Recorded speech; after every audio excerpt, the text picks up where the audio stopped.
Shalom Bapak Ibu Saudaraku. Kita bersyukur Tuhan pertemukan kita kembali di Rabu pagi ini.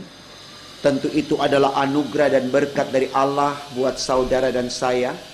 Maka mari kembali kita yang mengalami kasih karunia Tuhan ini, kita datang lewat kesediaan kita untuk menerima firman-Nya.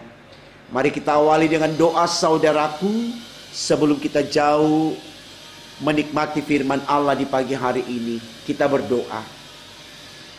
Ya Allah di sorga, kembali kami datang menyembah Engkau di hari yang penuh berkat ini. Kami bersyukur kami ada di hari ini. Itu anugerah darimu untuk kami. Berkenan kami yang Engkau berkati ini. Engkau layakkan untuk menerima firman-Mu. Agar lewat firman di pagi ini, kami semakin disemangati untuk mengerti bagaimana menyembah Engkau dan mendedikasikan diri kami dalam ketulusan keikhlasan tanpa pamrih. Demi untuk kemuliaan nama Tuhan. Untuk apa yang kami minta ini Tuhan berfirmanlah, karena kami sedia mendengarkannya. Demi Yesus Tuhan kami. Amin. Saudaraku, bacaan Alkitab kita di pagi ini terambil dari kitab Mazmur 104. Ayatnya yang ke-19 sampai 21. Bagian Alkitab ini dibacakan demikian. Engkau yang telah membuat bulan menjadi penentu waktu, matahari yang tahu akan saat terbenamnya. Apabila engkau mendatangkan gelap, maka hari pun malamlah. Ketika itulah bergerak segala binatang hutan. Singa-singa muda mengaum-aum akan mangsa dan menuntut makanannya dari Allah. Saudaraku, tema renungan kita di Rabu pagi ini dituliskan demikian dalam Sabda Bina Umat, merdeka dari banalitas, melihat kembali kehadiran Tuhan di alam. Saudaraku, tentu semua kita sepakat kalau dikatakan yang menciptakan alam semesta ini, bahkan manusia yang ada di dalamnya, itu adalah Allah. Jelas diuraikan di dalam kitab Kejadian pasal 1 dan seterusnya di pasal 2 yang menceritakan bagaimana di situ otoritas Tuhan, kewenangan Tuhan lewat kuasa Tuhan, Dia yang membuat siang dan malam dan berbagai ciptaan yang ada di muka bumi ini, ya, termasuk sekali lagi manusia, yaitu saya dan Bapak Ibu. Nah, saudaraku, saya pikir ini baik untuk kita renungkan. Artinya, supaya kita mulai menyadari akan kekuasaan Allah. Ya. Karena tidak sedikit orang, saudaraku, sudah mulai melupakan Allah. Dia lupa kalau dia datang dari Allah dan akan kembali kepada Allah. Saya pikir ini catatan baik, saudaraku, ya, supaya sekali lagi kita mulai bersemangat mencari Allah dalam hidup kita. Bukan mencari makanan dan minuman, ya. Bukan mencari pangkat, ketenaran, identitas diri dan seterusnya, ya. Tetapi sekali lagi kita mencari Allah. Karena ada firman Tuhan yang berkata manusia tidak hanya hidup dari roti saja, tapi dari kasih karunia Allah. Artinya hal-hal yang kita cari di luar Allah tidak selalu menjamin kita bisa hidup. Tapi ketika kita ada di dalam Allah, kita pasti hidup. Nah, ini yang baik sekali untuk kita renungkan, saudaraku. Karena sekali lagi otoritas Allah itu tidak bisa dibantah. Dia berkuasa. Dia yang menentukan semua yang ada di alam semesta ini, termasuk manusia. Mau dikatakan bahwa ketika kita mencari Allah atau ketika kita mengedepankan Allah dalam hidup kita, kita pasti mendapatkan makanan. Walaupun mungkin lumbung kita tidak penuh seperti harapan kita, tapi pasti lumbung kita diisi oleh Allah untuk mencukupkan kebutuhan kita. Artinya dalam Tuhan kita tidak kekurangan.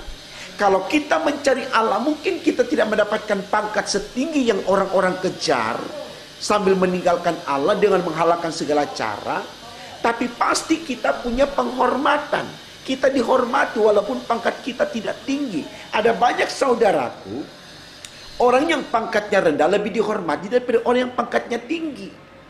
Karena apa? Karena orang yang pangkatnya rendah takut akan Tuhan. Orang lebih segan, orang lebih hormat, orang lebih kagum, orang lebih mengidolakan orang yang takut akan Tuhan ketimbang orang yang tinggi tapi tidak memiliki iman.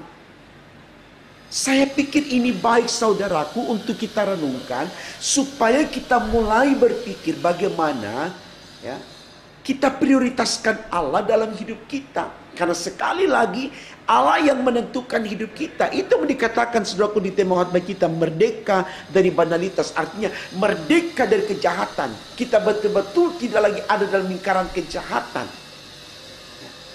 Dan orang yang tidak dalam lingkaran kejahatan adalah orang yang tidak memikirkan hal-hal yang duniawi, hal-hal yang lahiriah.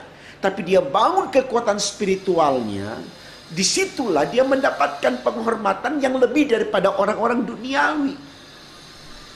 Setinggi apapun jabatan atau pangkatnya, ketika dia kehilangan spiritualnya, kehilangan imannya, orang tidak akan respect dengannya. Tapi orang yang sekali lagi takut akan Tuhan akan disayangi, akan disegani, akan dikagumi, akan disanjung, akan dipuji tanpa dia meminta. Tanpa dia meminta. Karena Allah memberkati orang-orang yang demikian, saudaraku. Ini juga yang mau dikatakan di dalam bacaan kita, bahwa peran Allah itu yang menentukan hidup kita. Coba kita lihat saudaraku bacaan kita. Engkau yang telah membuat bulan menjadi penentu waktu, bukan manusia. Yang menentukan waktu itu adalah Allah, ya. Matahari yang tahu akan saat terbenamnya, apabila engkau mendatangkan gelap, maka hari pun malamlah. Ketika itulah bergerak segala binatang hutan. Jadi di sini jelas sekali bahwa Allah itu yang menentukan, semua ada dalam keputusan Tuhan. Kapan siang, kapan malam. Kapan terang, kapan gelap. Jadi tidak ada alasan bagi kita saudaraku, hanya karena kita menghadapi tantangan yang sangat menakutkan, lalu seakan kalau kita tidak menghalalkan segala cara, seakan kalau kita tidak berlaku jahat, kita menjadi kelompok orang yang ada dalam konteks banalitas, ya, kejahatan. Kita akan kehilangan kesempatan untuk maju. Kita akan kehilangan kesempatan untuk bahagia. Karena kalau kita tidak berlaku curang, kita akan kehilangan kebahagiaan kita. Kita tidak akan mendapatkan makanan minuman yang berkelimpahan. Jangan saudaraku. Karena upah dari kejahatan sudah pasti mendatangkan malapetaka. Tidak ada orang yang jahat lalu benar-benar dia menikmati hasil dari kejahatannya. Pegang firman Allah, bangun iman kepada Allah. Karena kalaupun kita harus mati saudaraku di dalam iman, tidak ada yang perlu kita takutkan. Karena kematian di dalam iman membawa kita kepada kehidupan. Justru disitulah kita meninggalkan kefanaan kita dan kita ada dalam kebakaan. Kita meninggalkan dunia yang penuh dengan problem, yang penuh dengan tantangan pergumulan. Dan kita masuk dalam kehidupan yang bahagia sempurna, yaitu sorga. Ini yang diperjuangkan oleh Lazarus dalam bacaan di kitab Injil Lukas. Dia tidak peduli soal apa yang dia makan. Walaupun sisa dari remah-remah yang jatuh dari meja makan si kaya. Dia nggak peduli apapun yang ditujukan kepadanya, orang menghormati dia atau tidak, dia nggak peduli. Baginya hidupnya berkiblat kepada Allah. Dia mau makan makanan yang benar, bukan dari hasil curian. Dia membutuhkan penghormatan dari Allah, bukan dari manusia. Sehingga saudaraku, dalam konteks itu Lazarus dimuliakan Allah, tapi diberi tempat yang layak di rumah Bapa di sorga. Karena dikatakan dalam Injil Lukas itu, Lazarus duduk di pangkuan Abraham, bapa leluhur semua bangsa, bapa leluhur orang-orang percaya. Nah, saya pikir ini baik saudaraku, karena jujur kalau kita ditanyakan apakah kita mau masuk surga atau tidak, ini pertanyaan anak sekolah minggu sebenarnya. Tapi baik untuk orang dewasa juga renungkan, karena seringkali kita melupakan pertanyaan sederhana itu, apakah kita mau masuk surga atau tidak. Semua akan menjawab ya. Sementara saudaraku, untuk menuju surga kita hanya bisa lewati itu lewat Yesus Kristus. Dan kalau kita mau hidup dalam Yesus Kristus, kita harus merdeka dari banalitas. Artinya kita harus jauh dari kejahatan. Bukan kita terjebak dalam banalitas, kita menjadi bagian dalam banalitas, kita menjadi orang yang jahat. Bukan. Ya. Jadi jauhi kejahatan saudaraku. Jangan bertahan dalam kejahatan, suka menfitnah, berbohong, mencuri dan seterusnya. Jauhkan semuanya itu. Persaingan-persaingan yang jahat, merancangkan kejahatan untuk mendapatkan sesuatu, suka menjatuhkan orang lain. Jangan kita berpikir kita mendapatkan kebahagiaan di sana. Tidak saudaraku.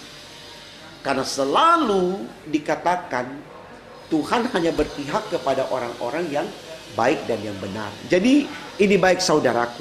Sebelum terlalu jauh kita melangkah meninggalkan kehidupan kita di tahun 2021, di hari-hari yang masih banyak ini, kita prepare diri kita, hati kita, jiwa kita, pikiran kita, perasaan kita, betul-betul kita bangun hanya untuk mempermuliakan nama Tuhan. Karena kita sangat butuhkan Tuhan untuk mendapatkan sorga. Selamat berjuang untuk itu saudaraku. Selamat membuktikannya. Tuhan Yesus menyertai dan memberkati kita semua. Amin. Mari kita berdoa saudaraku. Terima kasih Tuhan karena Engkau sudah memberkati kami di pagi ini. Kami sungguh bersyukur karena di pagi ini kami kembali disemangati oleh firman-Mu untuk mengerti betapa pentingnya Engkau dalam hidup kami. Tolong kami Tuhan agar kami sungguh menyembah Engkau, mempermuliakan nama-Mu dari waktu ke waktu demi untuk kemuliaan nama Tuhan, khususnya di hari ini. Terima kasih ya Bapa di sorga, ampunkan salah dosa kami, dengarkan doa kami, sempurnakan dan kabulkan. Karena kami berdoa hanya dalam nama Tuhan Yesus Allah kami yang hidup. Haleluya, puji Tuhan. Amin.